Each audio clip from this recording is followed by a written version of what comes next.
Hi friends, welcome to our channel feel free to cook. இன்றைக்கி நம்ம சேனலில் பிரிஞ்சி ரைஸ் எப்படி பண்ணலாங்கிறத பார்க்கலாம். வாங்க இப்போ அதுக்கு தேவையான இன்க்ரீடியன்ஸ் என்னங்கிறத பார்த்துடலாம். ஒரு பெரிய வெங்காயம், அதை நல்லா இந்த மாதிரி பொடியாக நறுக்கியிருக்கேன்.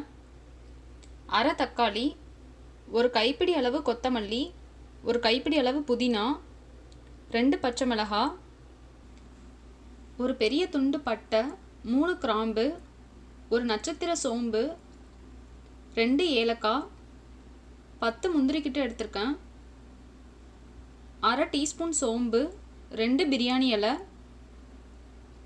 உப்பு தேவையான அளவு, மிளகாய்த்தூள் 1 டேபிள் ஸ்பூன், 4 பீஸ் ப்ரெட் எடுத்திருக்கேன். அதை இந்த மாதிரி க்யூப் ஷேப்பில் கட் பண்ணி வச்சுருக்கேன். இது வந்து எதுக்குன்னா லாஸ்ட்டாக நம்ம ஃப்ரை பண்ணி போட்டால் நல்லாயிருக்கும்.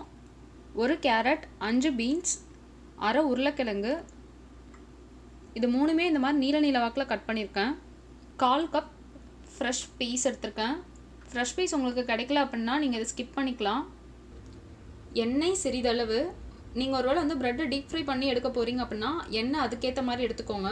நான் ஜஸ்ட்டு ஷாலோ ஃப்ரை தான் பண்ண போகிறேன். நெய் 2 டேபிள் ஸ்பூன், இஞ்சி பூண்டு பேஸ்ட் 2 டேபிள் ஸ்பூன், தேங்காய் பால் 3/4 கப். நான் பாஸ்மதி ரைஸ் தான் எடுத்திருக்கேன். 1.25 கப் எடுத்திருக்கேன். நீங்கள் எவ்வளோ குவான்டிட்டி ரைஸ் எடுக்கிறீங்களோ அதுக்கேற்ற மாதிரி வெஜிடபிள்ஸ் ப்ரெட் எல்லாம் எக்ஸ்ட்ரா ஆட் பண்ணிக்கோங்க. வாங்க இப்போ எப்படி பண்ணலாங்கிறத பார்க்கலாம். ஃபஸ்ட்டு ஒரு பேனை ஹீட் பண்ணிருக்கேன். பேன் ஓரளவுக்கு சூடாயிடுச்சு. இப்போ நான் இன்றைக்கி டேரெக்டாக குக்கரில் தான் செய்ய போகிறேன். ஃபஸ்ட்டு எடுத்து வச்சுருக்கிற நெய்யை ஆட் பண்ணிக்கலாம். நெய் ஓரளவுக்கு சூடாயிடுச்சு. இப்போ நம்ம எடுத்து வச்சுருக்கிற ஹோல் ஸ்பைசஸ் எல்லாம் ஆட் பண்ணிக்கலாம். பிரியாணி இலை, 3 கிராம்பு, 1 பீஸ் பட்டை, நட்சத்திர சோம்பு, 2 ஏலக்காய். இதோடவே எடுத்து வச்சுருக்கிற சோம்பு ஆட் பண்ணிக்கலாம். சோம்பு இந்த ஸ்டேஜ்லேயே ஆட் பண்ணால் தான் நல்ல வாசனையாக இருக்கும். இப்போ பாருங்கள், சோம்பு அந்த ஹோல் ஸ்பைசஸ்லாம் கொஞ்சம் பொரிஞ்சதுக்கப்புறம் நம்ம எடுத்து வச்சுருக்கிற முந்திரி ஆட் பண்ணிக்கலாம். இப்போ பாருங்கள், முந்திரி லைட்டாக கலர் மாறிடுச்சு. இந்த ஸ்டேஜில் நம்ம எடுத்து வச்சுருக்கிற வெங்காயத்தை ஆட் பண்ணிக்கலாம். வெங்காயம் கூடவே பச்சை மிளகாவையும் ஆட் பண்ணிக்கலாம். வெங்காயம் ஆட் பண்ணிட்டு நல்லா ஒரு தடவை மிக்ஸ் பண்ணி விட்டுக்கோங்க.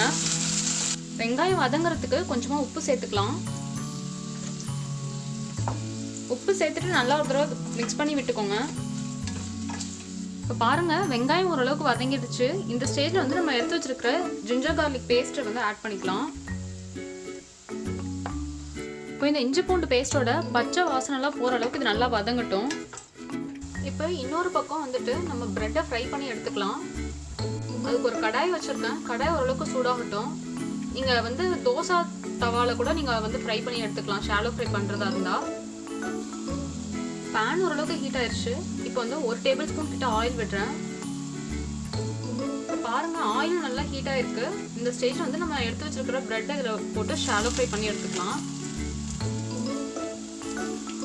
இப்போ இந்த ப்ரெட்டு 2 பக்கமும் நல்லா கோல்டன் ப்ரௌன் ஆகணும். ஆனதுக்கப்புறம் இதை வெளில எடுத்துடலாம். பாருங்கள், இஞ்சி பூண்டு பேஸ்ட்டோட பச்சை வாசனைலாம் போயிட்டு நம்ம ஊற்றின நெய்லாம் நல்லா மேலே பிரிஞ்சு வந்திருக்கு. இந்த ஸ்டேஜில் நம்ம தக்காளி ஆட் பண்ணிக்கலாம்.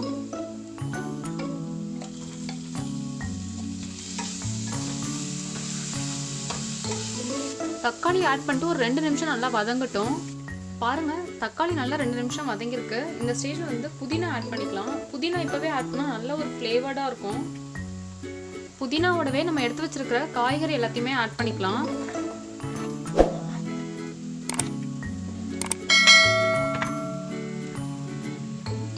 நல்லா ஒரு தடவை மிக்ஸ் பண்ணி விட்டுக்கலாம். வெஜிடபிள்ஸ்லாம் ஆட் பண்ணி ஜஸ்ட் ஒரு 3 நிமிஷம் இதிலே குக் ஆகட்டும். அதுக்கப்புறம் நம்ம மசாலா ஆட் பண்ணலாம்.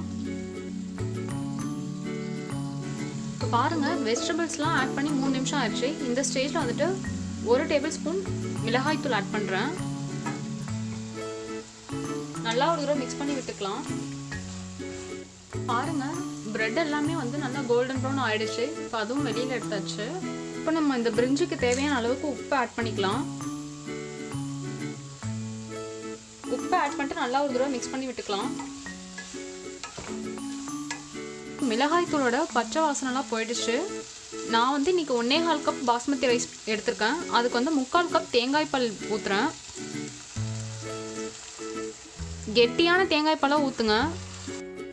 தேங்காய் பால் ஊற்றினா தான் நல்ல ஒரு ரிச்சான ஃப்ளேவர் இருக்கும். ஸோ அதனால் அது கண்டிப்பாக நீங்கள் ஸ்கிப் பண்ணாமல் ஊற்றணும். 1.25 கப் ரைஸுக்கு மீதி வந்துட்டு 2 கப் தண்ணி ஊற்றுறேன். இப்போ இந்த தண்ணி வந்து நல்லா ஒரு தடவை கொதி வரட்டும். இப்போ பாருங்கள், தண்ணி நல்லா கொதிக்க ஆரம்பிச்சிருச்சு. இந்த ஸ்டேஜில் வந்து பாஸ்மதி ரைஸை போட்டுக்கலாம். பாஸ்மதி ரைஸ் ஊற வைக்கும் போது பார்த்தீங்கன்னா நீங்கள் போடுறதுக்கு 1/2 மணி நேரத்துக்கு முன்னாடி ஊற வச்சா போதும். ரொம்ப முன்னாடி வச்சிட்டிங்கன்னா அப்போ ரைஸ் வந்து உடஞ்சிரும். ரைஸை போட்டுட்டு நல்லா ஒரு தடவை மிக்ஸ் பண்ணி விட்டுக்கோங்க. உப்பு காரம்லாம் கரெக்டாக இருக்கான்னு இந்த ஸ்டேஜ்லேயே பார்த்துக்கோங்க. ரொம்ப மிக்ஸ் பண்ணிங்கன்னா அப்புறம் ரைஸ் வந்து உடஞ்சிரும். இப்போ இது மேலே நம்ம எடுத்து வச்சிருக்கிற கொத்தமல்லி இலையை தூவிக்கலாம். இதை வந்து மூடி வச்சுட்டு ஒரு விசில் மட்டும் வச்சுக்கலாம்.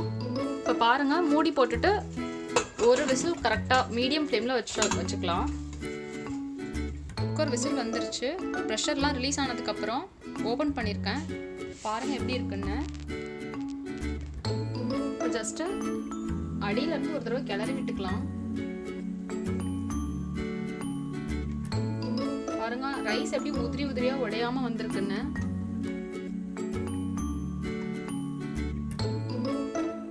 இப்போ நம்ம கட் பண்ணி ஃப்ரை பண்ணி எடுத்து வச்சிருக்கிற பிரெட் ஸ்லைசஸையும் இதில் போட்டு மிக்ஸ் பண்ணிக்கலாம்.